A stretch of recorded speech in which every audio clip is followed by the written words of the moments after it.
Have you ever laid in bed next to someone and felt completely alone? That quiet ache when you realize you're more lonely in this relationship than you ever were by yourself? Maybe you've told yourself, this is just how love is, or if I try harder, things will change. But here's the painful truth. Love shouldn't leave you starving for the bare minimum. Today, we're talking about how to know when it's time to walk away. Not because you failed, but because you finally chose yourself. It's one of the hardest truths to face. You've given so much, your time, your love, your hope, to this relationship, and yet here you are, still waiting for it to feel right. You stay because walking away would mean admitting that all those years, all those sacrifices, might not have been enough. And that thought is terrifying.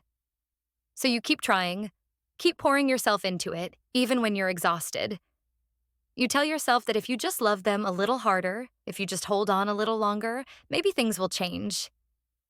But deep down, you know the truth. You can't carry the relationship alone. Love isn't magic. It doesn't fix things just by existing. It needs two people showing up, choosing each other day after day.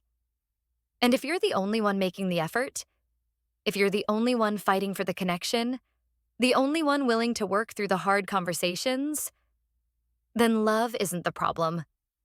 The problem is that love isn't being met with love in return. You deserve more than hope. You deserve more than empty promises and one-sided effort.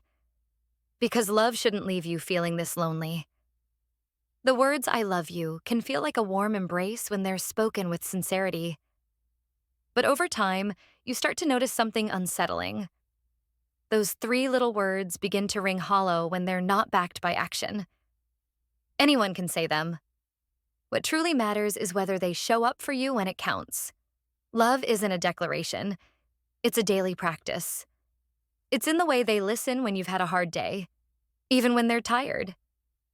It's in the way they make space for your emotions instead of dismissing them. It's in the small, consistent choices that prove you're not just an option. You're a priority. But when those actions are missing, love starts to feel like an empty promise. You might find yourself staring at your phone, waiting for a text that never comes, or lying awake at night wondering why you feel so alone even when they're right beside you. You convince yourself that maybe love is supposed to feel this way, that maybe you're asking for too much. But deep down, you know the truth. Love isn't just about what's said, it's about what's done. And if their words don't match their behavior, then what you have isn't love. It's just the ghost of it, haunting a relationship that's already fading. You deserve more than pretty words. You deserve someone who proves their love, not just professes it. Because real love doesn't leave you questioning. It leaves you certain.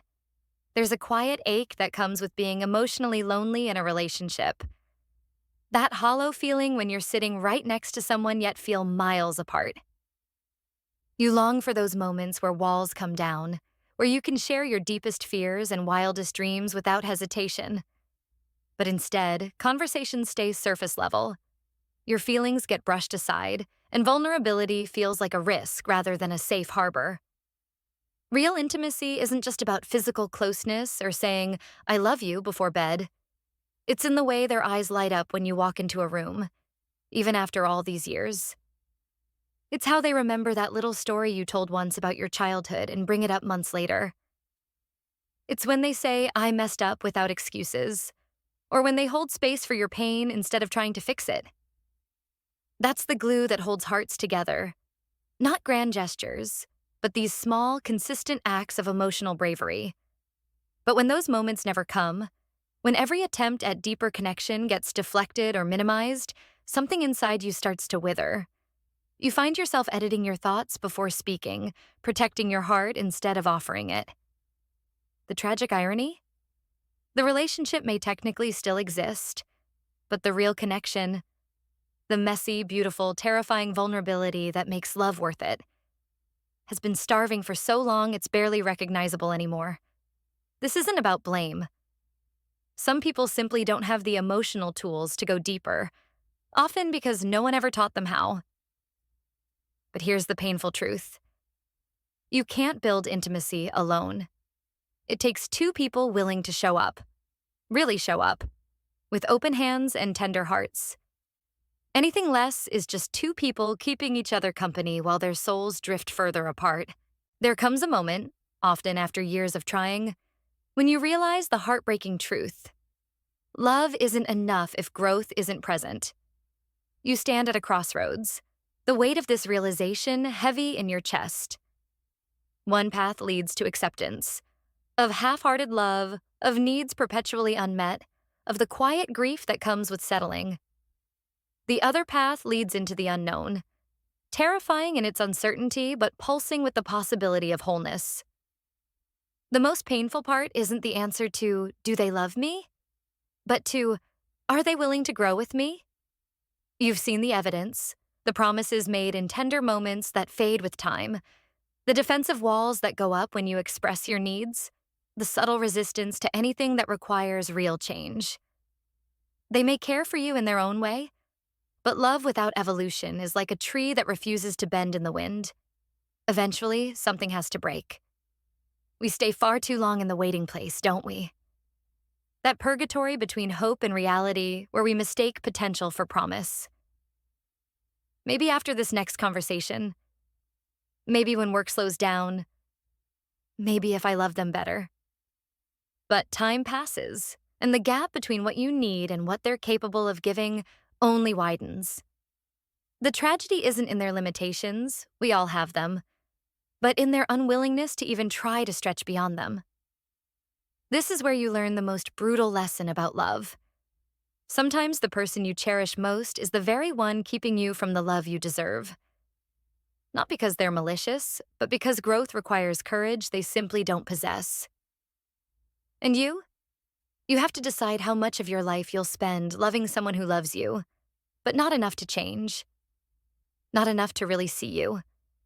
Not enough to meet you in that sacred space where true connection lives. The choice is yours, but remember this.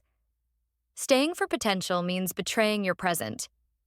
And you, with all your capacity to love deeply, deserve more than a relationship that asks you to shrink your heart to fit.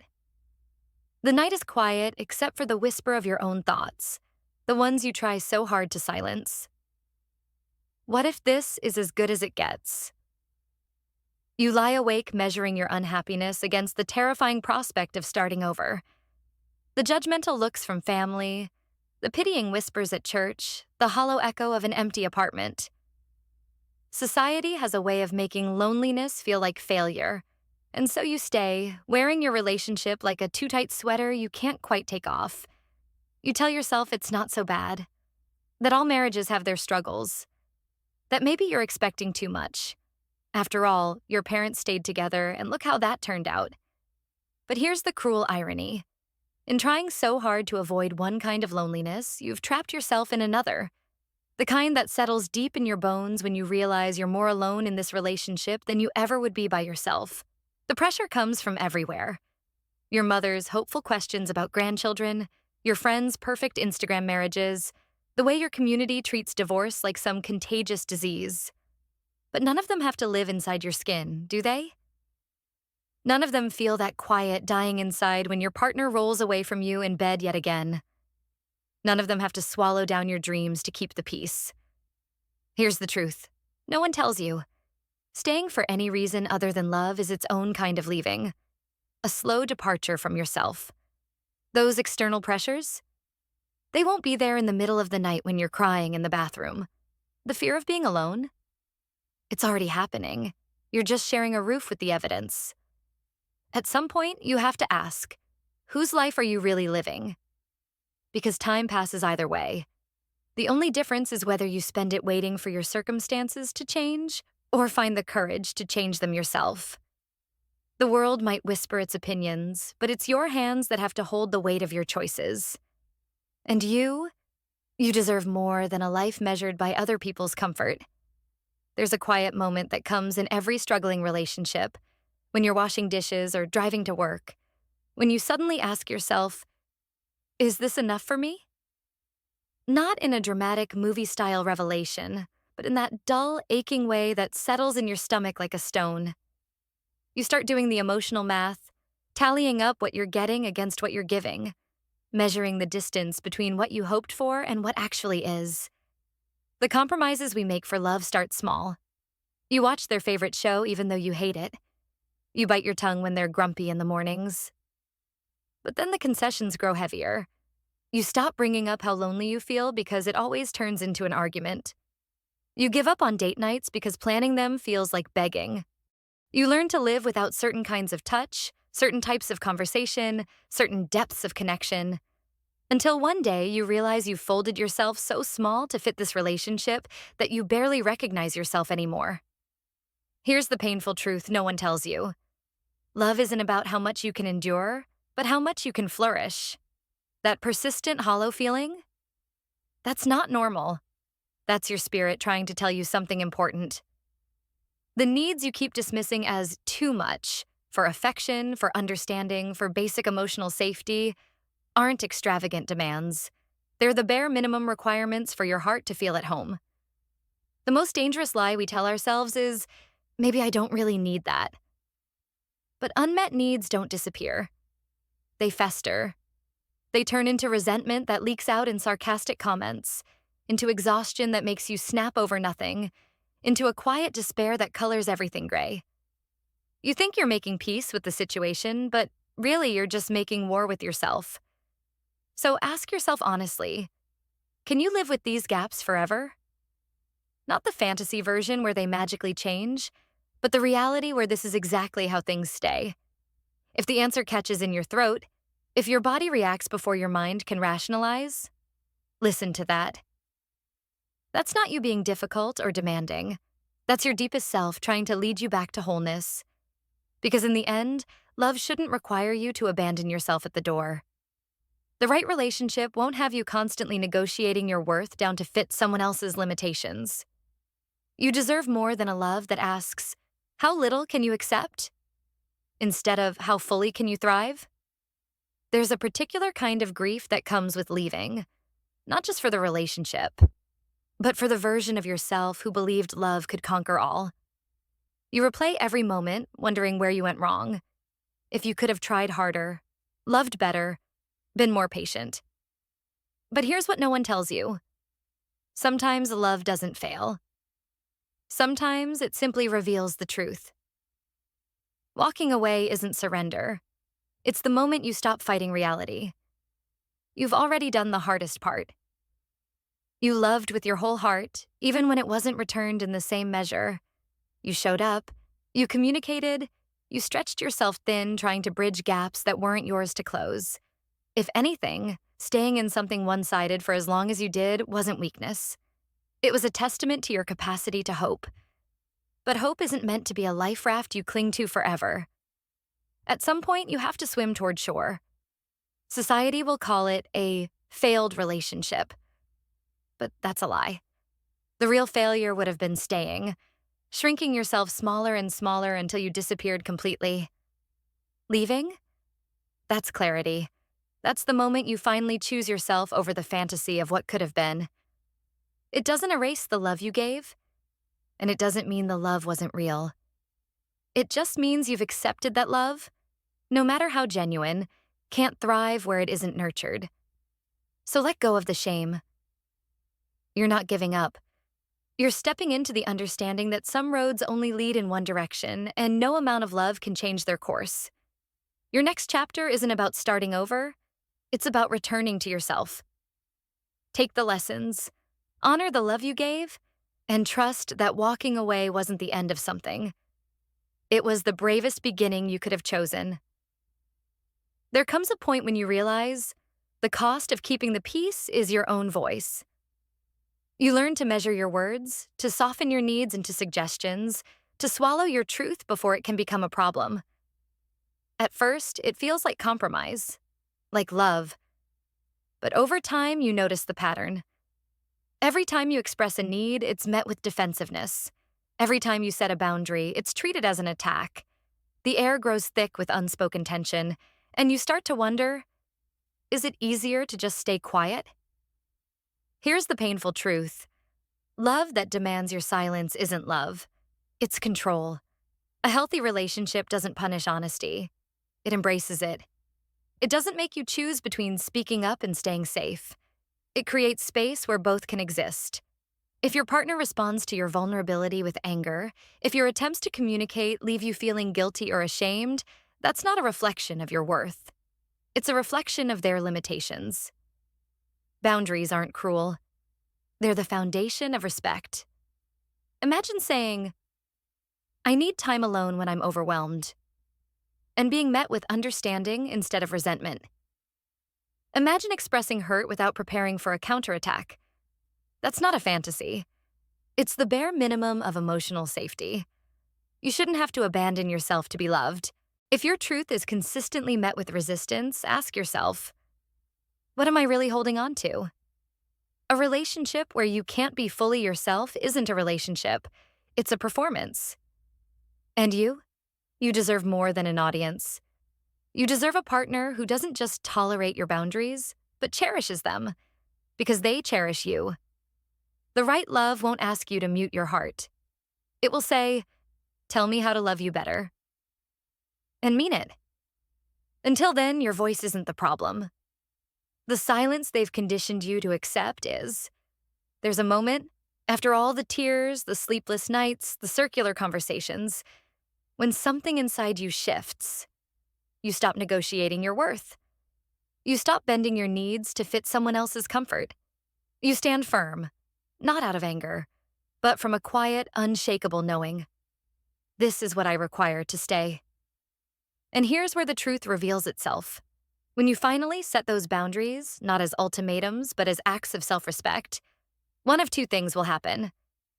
Either your partner will meet you there, eyes wide with realization, hands outstretched, ready to do the work.